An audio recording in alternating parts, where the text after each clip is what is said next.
Hi, I'm speaking to you from southern Bavaria, which may seem like a strange place to introduce what I'm going to talk about in Sweden. But in many ways, there's a good reason. I'll try and explain. I'm on the border. Now, I don't mean the border over there, which is the border between Austria and Germany, but rather the border between the man-made, which is the built-up environment that's you can see, and the natural environment.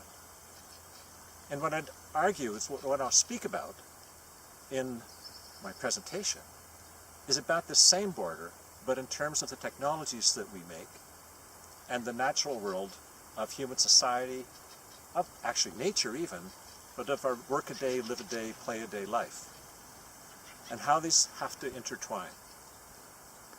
The only way I can think about technology is in a cultural context, but very much in terms of the larger ecosystem within which it exists, just like here.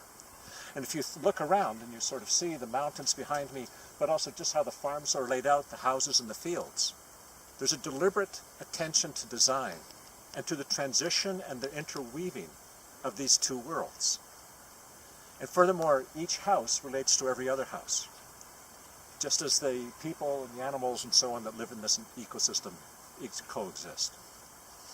And I'd argue, to a large extent in our profession thus far, it has been a major challenge just to get the technology right. But now those days are over. And now we have to think about the technologies in this larger context, not just of the individual user, but any individual technology with any other individual technology, whether it be this fence or the clouds. And so in some sense, this is a really bad metaphor, but the cloud is right there. It's intimate. In the morning it comes up and even wraps around me here in terms of fog or the mist. But all of these things interplay.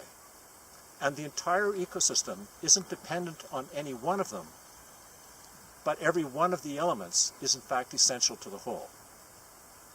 And going forward, as we introduce more and more technologies into our environment, the so-called Internet of Things, which, by the way, supposes there ever was such a thing of the Internet of Unthings.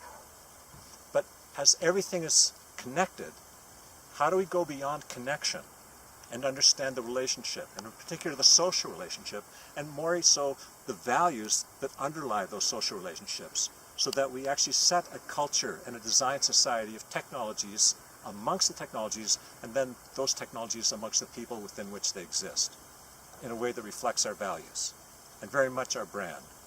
And how do we make it so that our development tools that you will talk about at, to great depth during time in Sweden, how we actually take those tools and the power they give us to realize this larger vision of how those technologies fit into the world at large, the world in which we live in and our children are going to live in. And how do we balance that with our sets of values?